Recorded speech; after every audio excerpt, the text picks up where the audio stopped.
Hello दोस्तों, नमस्कार। मैं अल्पना।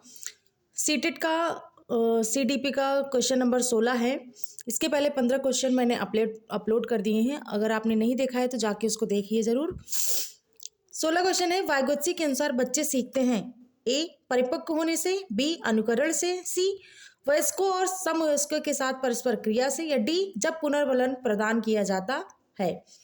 तो वाइगोत्स्की के अनुसार बच्चे सीखते हैं किससे? वयस्कों और समवयस्कों के साथ परस्पर क्रिया से। क्वेश्चन नंबर आपका 17 है कि कोहलर वर्ग ने प्रस्तुत किए हैं ए शारीरिक विकास के चरण, संवेगात्मक विकास के चरण, सी नैतिक विकास के चरण, डी संज्ञानात्मक विकास के चरण। तो कोहलर वर्ग ने प्रस्तुत किए हैं नैतिक विकास के चरण। कोहलर वर्ग का नैतिक विकास चरण है। ये नैतिक यह वह नियम होते हैं जो समाज के नियमों के अनुसार होते हैं, अतः नैतिकता समाज और वातावरण की अंतःक्रिया का परिणाम है।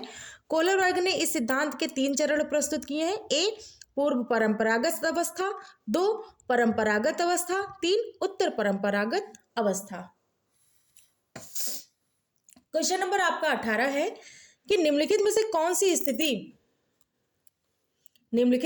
सी स्थिति बाल केंद्रित कक्षा कक्ष को प्रदर्शित कर रही है? ए एक कक्षा जिसमें पाठ्य पुस्तक एकमात्र संसाधन होता है जिसका संदर्भ शिक्षिका देती है।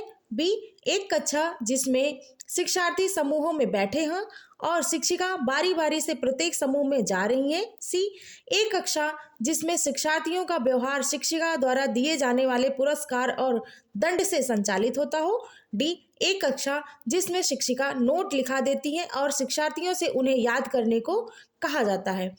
तो कौन सी स्थिति बाल केंद्रित कक्षा कक्ष को प्रदर्शित कर रही है? तो यहाँ पर क्वेश्चन 18 का बी सही है कि एक कक्षा जिसमें शिक्षार्थी समूहों में बैठे हों और शिक्षिका बारी बारी से प्रत्येक समूह में जा रही हो। क्वेश्चन नंबर आपका 19 है कि बुद्धि है। बताइए बुद्धि क्या है? ए है एक अकेला और जातीय विचार, बी दूसरों के अनुकरण करने की योग्यता, सी एक विशिष्ट योग्यता, डी सामर्थ्यों का एक समुच्चय है।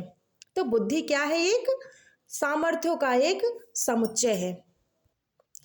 क्वेश्चन नंबर 20 है आपका भाषा विकास के लिए प्रारंभिक बचपन ...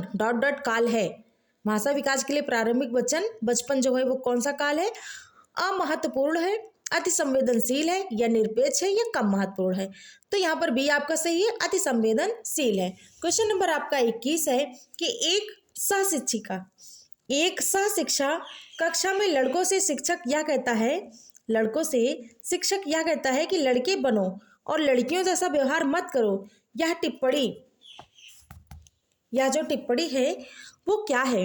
लड़के लड़कियों के साथ व्यवहार का एक अच्छा उदाहरण है। बी लड़के लड़कियों में भेदभाव की रूढ़िबद्ध धारणा प्रकट करता है। सी लड़कियों पर लड़कों की जीव वैज्ञानिक महत्ता को उजागर करता है, या डी जातीय भेदभाव का परिचायक है। तो स्पष्ट है कि बी सही है कि लड़के लड़कियों में भेदभाव की रूढ़िबद्ध धारणा प्रकट की जा रही है। क्वेश्चन नंबर आपका 22 है कि आकलन क्या है? ए बच्चों में प्रतियोगात्मक भावना को सक्रिय रूप से बढ़ावा देना है, बी सीखने और सुनिश्चित करने के लिए तनाव और दबाव को उत्पन्न करना है, सी सीखने में सुधार का एक तरीका है, डी बच्चों को लेबल करने, नाम देने और वर्गीकृत करने की अच्छी रणनीति है। तो आकलन क्या है? सीखने में सुधार का एक तरीका है। क्वेश्चन नंबर आपका 23 है कि निम्नलिखित में से कौन सा एक कथन समावेशन का सबसे अच्छा वर्णन करता है? ए यह एक विश्वास है कि कुछ बच्चे कभी कुछ सीख ही नहीं सकते, बिल्कुल नहीं हो सकता।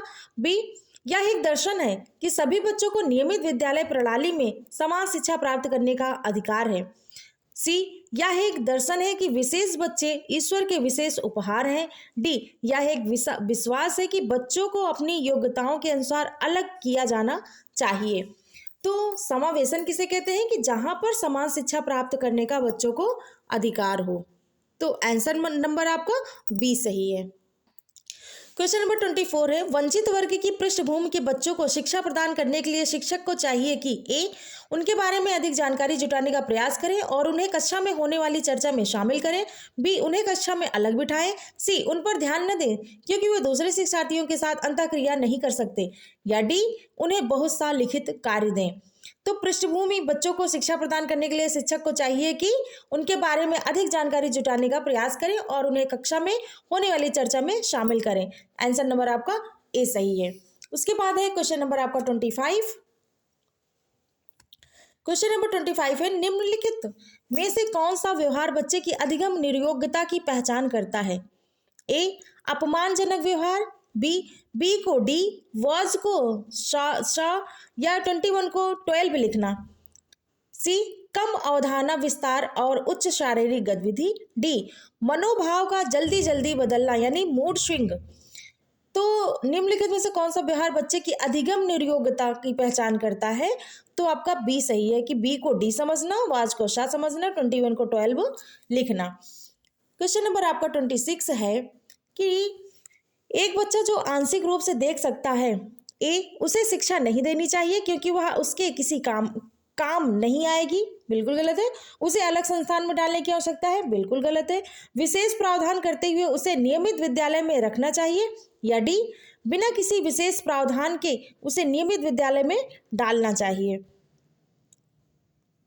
तो देखिए दो क्वेश्चन तो आपको एकदम से निगेटिव लग रहे हैं, ए और बी। सी और डी में क्या है आपको कंफ्यूजन होगी, बट हमें ध्यान से पढ़ना है कि विशेष प्रावधान करते हुए उसे नियमित विद्यालय में रखना चाहिए, और एक में है कि बिना किसी विशेष प्रावधान के। ठीक, तो नहीं, बिना किसी विशेष प्रावधान के हम नहीं कर सकते, उसके लिए जो उसको ज़रूरत का सामान है उसे देकर, ठीक है, और नियमित विद्यालय में रखना चाहिए। तो आंसर नंबर आपका सी सही है। क्वेश्चन नंबर 28, अपने चिंतन में अवधारणात्मक परिवर्तन लाने हेतु शिक्षार्थियों को सक्षम बनाने के लिए शिक्षिका को ए बच्चों को स्वयं चिंतन करने के लिए हतोत्साहित करना चाहिए और उनसे कहना चाहिए कि वे शिक्षिका को सुने और उसका अनुपालन करें, बी व्याख्यान के रूप में व्याख्या प्रस्तुत करनी चाहिए, सी अस्पष्ट और आश्वस्त करने वाली व्याख्या देनी चाहिए तथा शिक्षार्थियों के साथ चर्चा करनी चाहिए, डी उन बच्चों को पुरस्कार देना चाहिए जिन्होंने अपने चिंतन में परिवर्तन किया है। तो यहाँ पर चिंतन में अवधारणात्मक परिवर्तन लाने और शिक्षार्थियों को सक्षम बनाने के लिए क्या करना चाहिए? आंसर नंबर आपका सी सही है कि स्पष्ट और आश्वस्त करने वाली व्याख्या देनी चाहिए तथा शिक्षार्थियों के साथ चर्चा करनी चाहिए। ओके, क्वेश्चन नंबर 29 है आपका कि प्रश्न 29, प्राथमिक विद्यालय की कक्षा कक्ष के संदर्भ में सक्रियबद्धता का क्या अर्थ है? ए शिक्षक का अनुकरण और नकल करना, बी जांच पड़ताल करना, प्रश्न पूछना और वाद विवाद, सी शिक्षक द्वारा दिए गए उत्तरों को नकल करना, डी याद करना, प्रत्यास्मरण और सुनना। तो प्राथमिक विद्यालय के कक्षा कक्ष में के संदर्भ में सक्रियबद्धता का क्या अर्थ है? यहाँ आपका बी सही है कि जांच पड़ताल करना, प्रश्न पूछना और वाद विवाद करना। लास्ट क्वेश्चन है आपका क्वेश्चन नंबर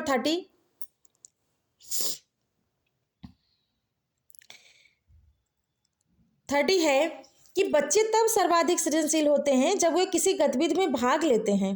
बच्चे तब सर्वाधिक सृजनशील होते हैं जब वे किसी गतिविधि में भाग लेते हैं। ए दूसरों के सामने अच्छा करने के दबाव में आकर, या बी अपनी रुचि पर, या सी या पुरस्कार के लिए, शिक्षक की डांट से बचने के लिए, नंबर डी। तो यहाँ पर आंसर आपका बी सही है, अपनी रुचि से। सृजनशील